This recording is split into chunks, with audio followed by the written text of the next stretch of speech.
Hello my friends, and welcome to my channel. I got a new watercolor set to try out today from a firm called See Me Art, and I have checked them out and they are on Amazon. So I'm not sure about the quality of them, so I have just done the swatching of them to see how they look, and as you see I haven't done anything more, so this will be new to me too. And I thought we could try them and do some kind of abstract page just for fun and relaxation. I think I maybe should try to do some lines so that we have something to follow, and nothing difficult or so, just maybe some you could say that it's stones, so it looks like swatches, but like a stone you build with stones and make like a fence. I'm not sure what the name is in English, but you put on stones like this, and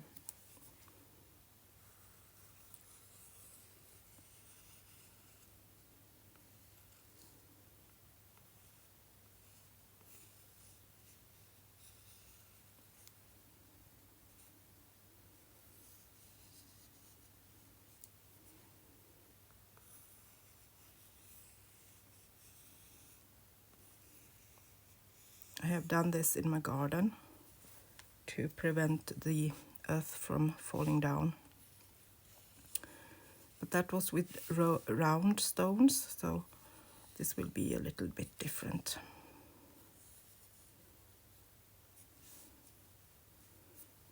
The stone often isn't the same size, so you might need to build a little uneven.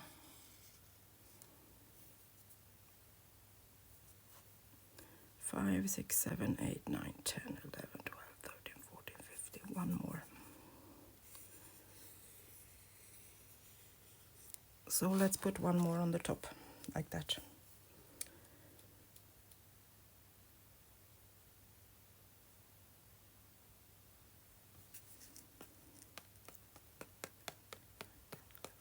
I think this was 12, so we need to do some blending, but that's fun. So let's start earthy. So let's go in with the black and see how it. This isn't the watercolor paper, this is an ordinary paper that is a bit shiny. So I'm just going to put it down and see what happens.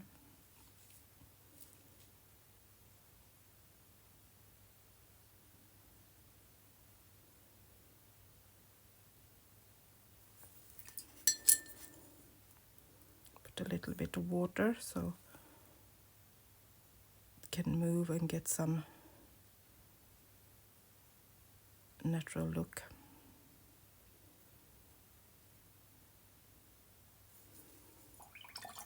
Something like that. So then we have a kind of grayish brown, maybe we could say.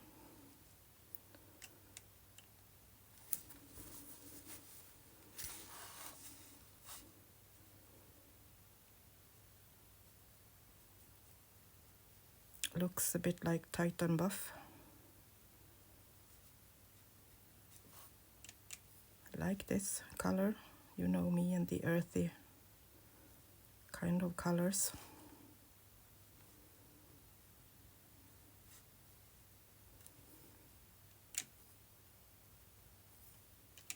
do the same and taking a bit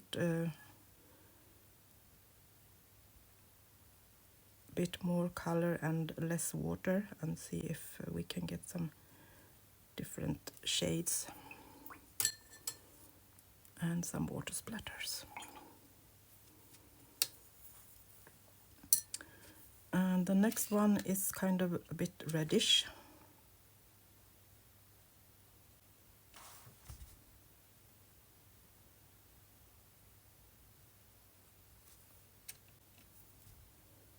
Or maybe not reddish, pinkish.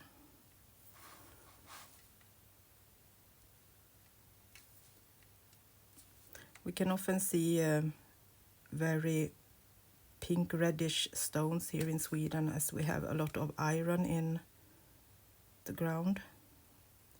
So sometimes it looks like it's all over the stones with red color. So when I was a little girl, I thought someone had painted all these stones that was in the forest and was totally red.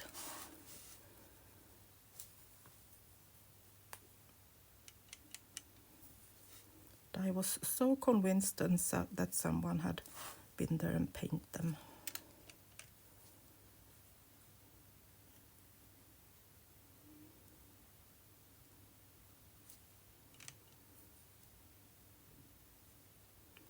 And it's actually, even if I don't like red and red and yellow, I'm loving this color when it's in nature, blended with green moss. It looks so beautiful beside each other. Spritz a little bit of water on them.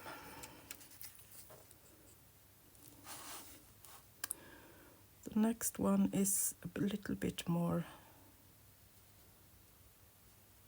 yellowish or orange, maybe we should say. But all is pastel color except the black. So they are very kind to the eye.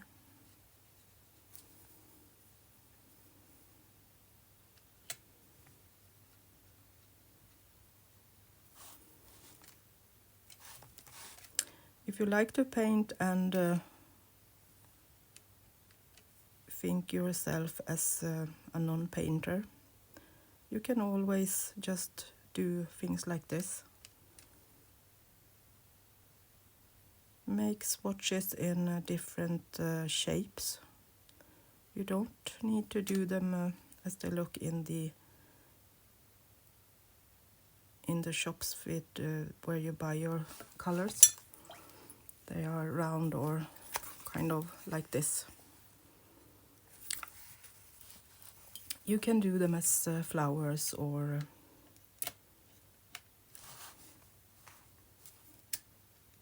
Stonehenges like this.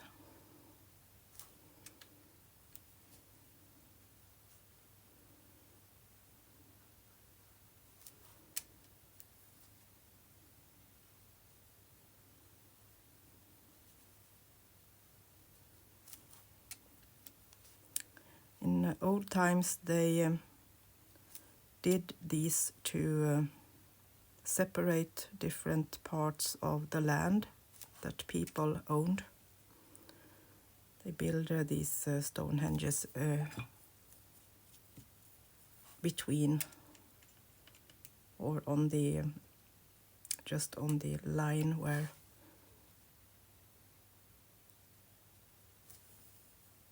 it separates the owners. So that was very beautiful, and we still can see that on several places in Sweden where they have saved all these old monuments of the past.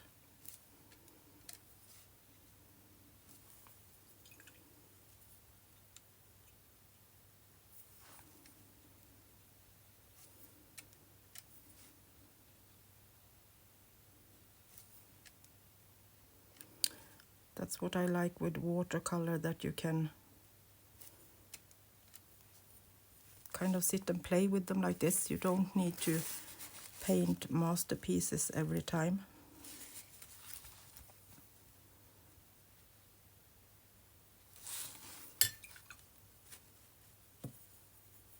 That can be a little intimidating to know that you need to paint something beautiful that you can really see what is.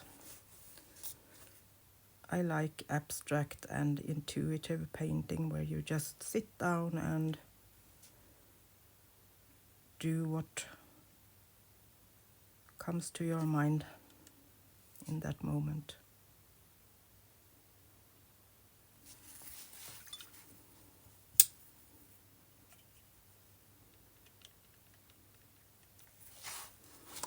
And it don't takes a lot of time to do it, but you still get your moments of peace and hopefully quiet.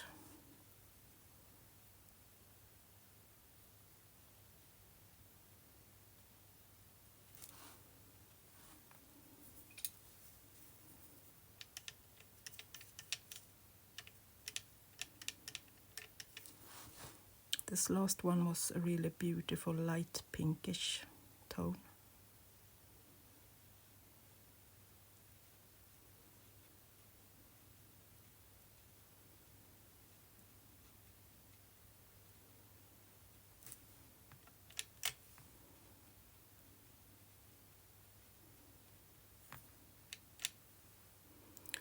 I think it's difficult to blend light colors, as white is not really a color when you paint watercolors. So I like this set. You can use light colors without thinking and needing to do something special with them.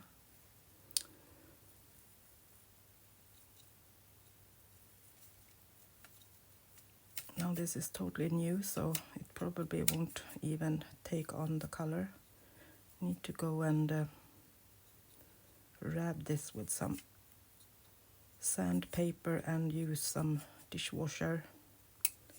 And it often let it be used in another way. I thought I could try to blend these two and see what we can get in another way. Another beige color.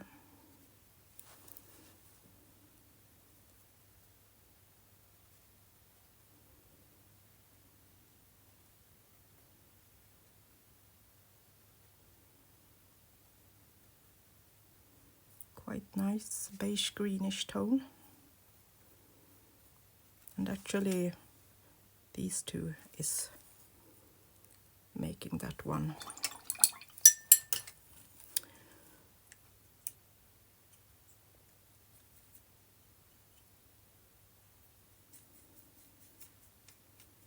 This is so difficult. Why didn't I think about this?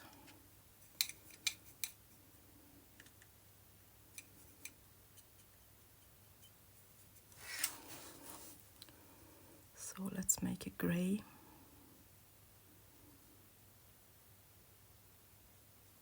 Purple and black.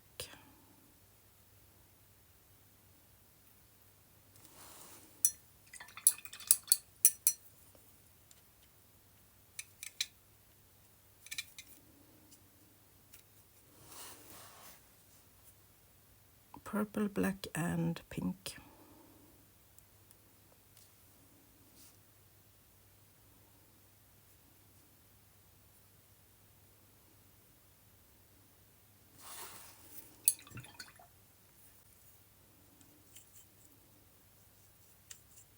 And of course we need to use the blue and maybe the black and see what we can get. Need a lot of blue, I think.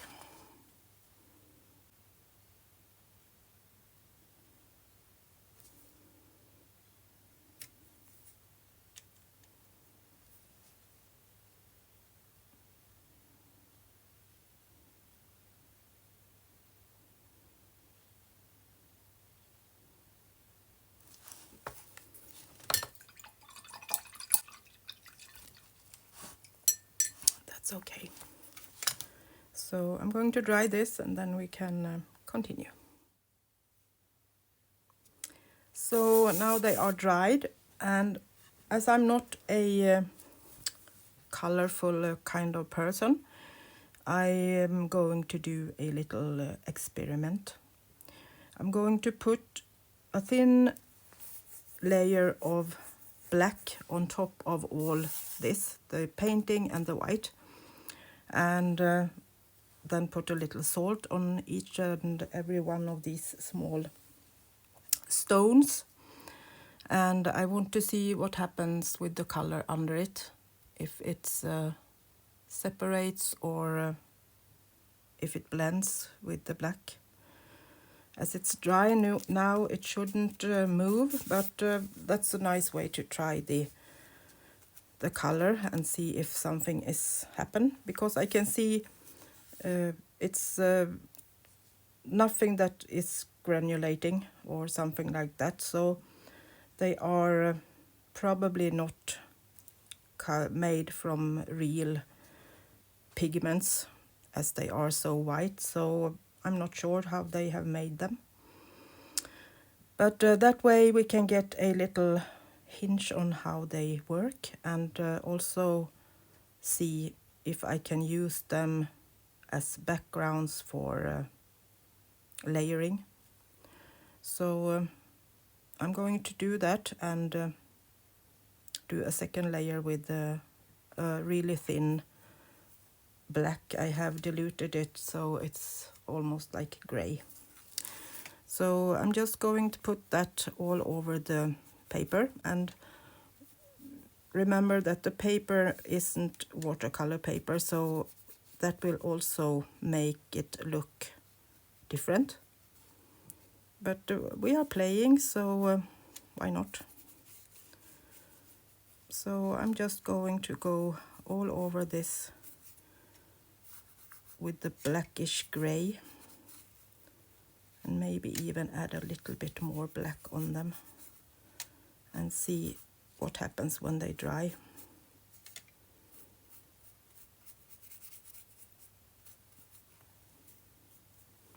This is just for fun. It's just because I think it's a fun way to play and see if we can use them in different ways.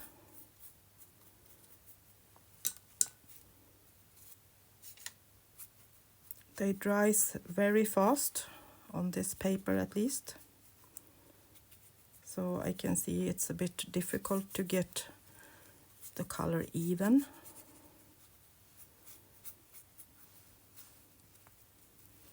That. And then a little bit of salt on these small stones, and see if that is something that will make them react a little bit.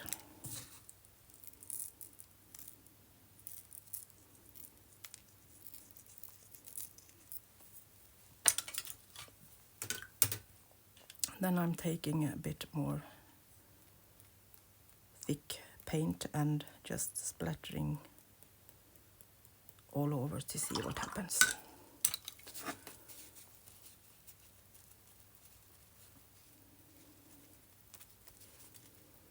You can see already now that it's not even at all. So I'm not sure if that's the color or the paper, but it can be fun. In sometimes you don't want them to react as ordinary watercolors, so that way you can you know when to use them. Sometimes you want it to be a lot of texture and make it look a certain way. If you are making a bunch of flowers that you can see far away, then sometimes it's good if the color is uneven and move in a certain way. So I will let this dry, and then I will come back and we will doodle a bit and see what has happened.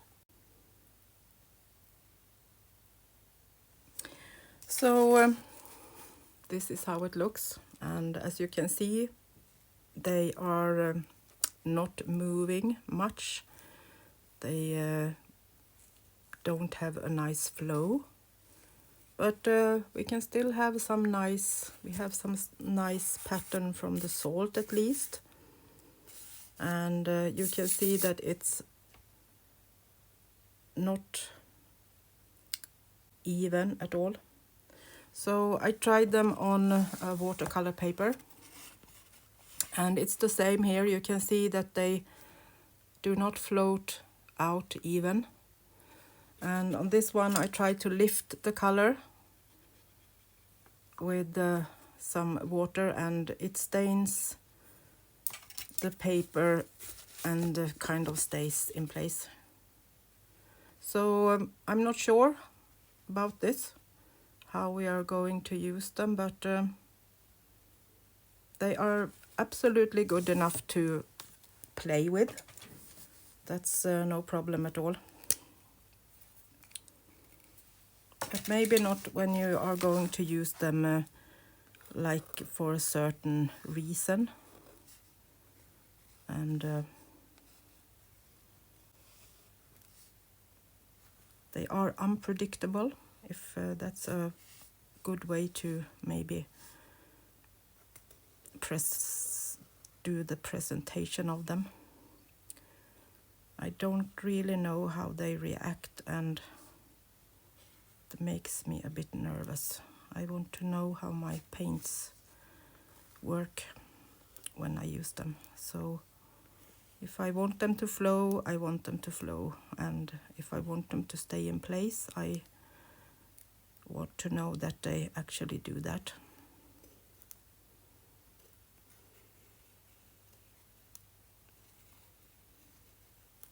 But they cover good, so you can see that the lines on this little stone wall is gone, so I had to do new ones.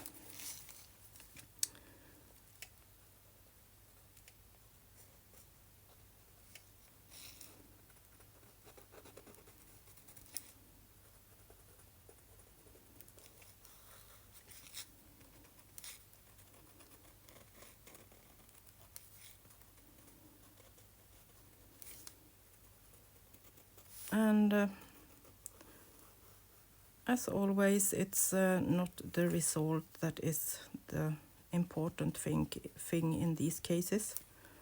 It's that we have fun and forget about time for a little while, and just can feel that we are playing nicely with our colors.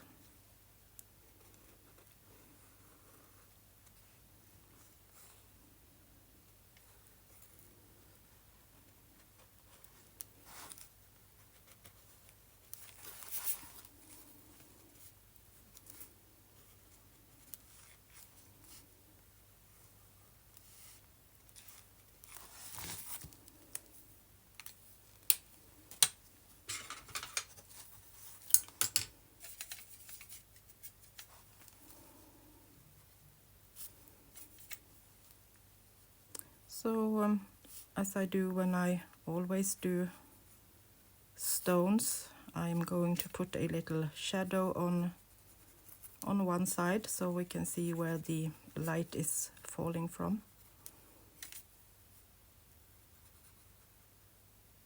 So now all these stones get some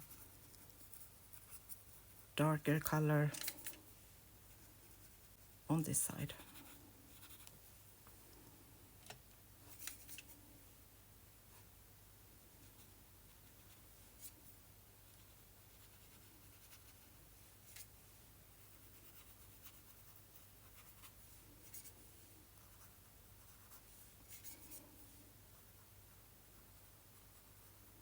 I think this paper reacts a little bit like if you have had it gessoed. It won't let the color blend into the paper in the same way as watercolor paper do. But the color dries very, very quickly, so I think that means that it's less pigment and more water in it. I'm not as always any expert, but that's how it feels. The water dries much more quickly if you have less pigment in it. That can kind of keep it moving another minute or so.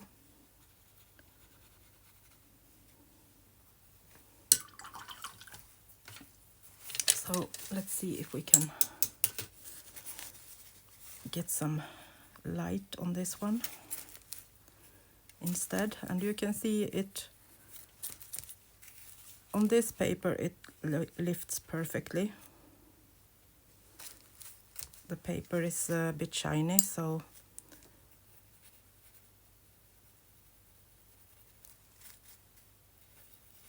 you can get this part quite light.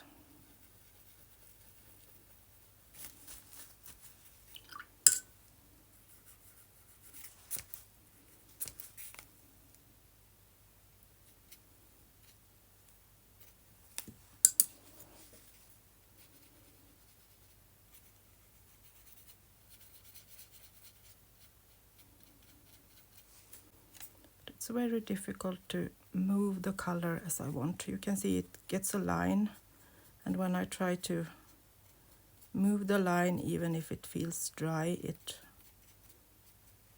makes it looks like a line.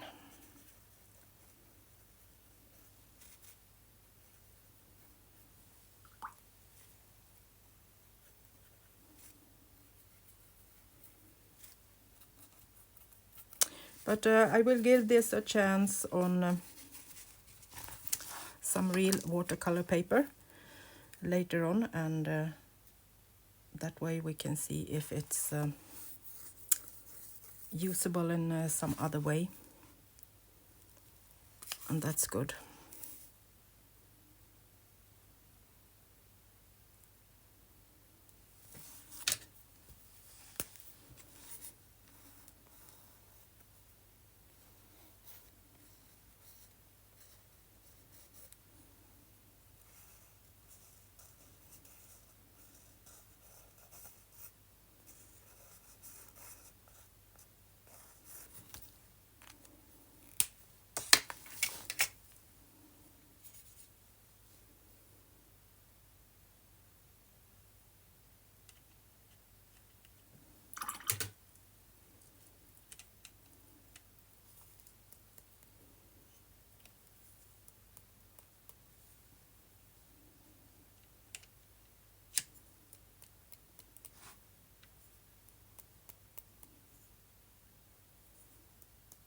Making some of these light splatters, see if they maybe stay.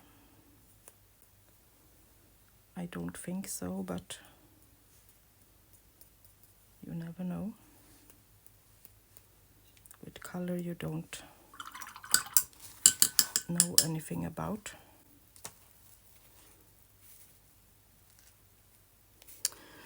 Okay guys, that was all for today.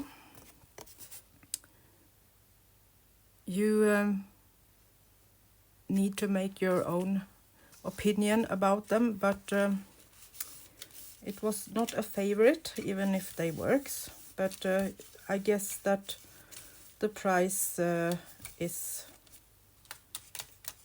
not so high, so I guess you get what you're paying for. And that's totally okay if you're just going to play with them like this. And they have other colors, so this is just one of several different sets. They have some darker original colors, and they have colors that are for fall and for spring, and so greenish and bluish. So this was just one set that I decided that I wanted to try. So thank you so much for watching, and I will see you soon again. Bye bye from Sweden.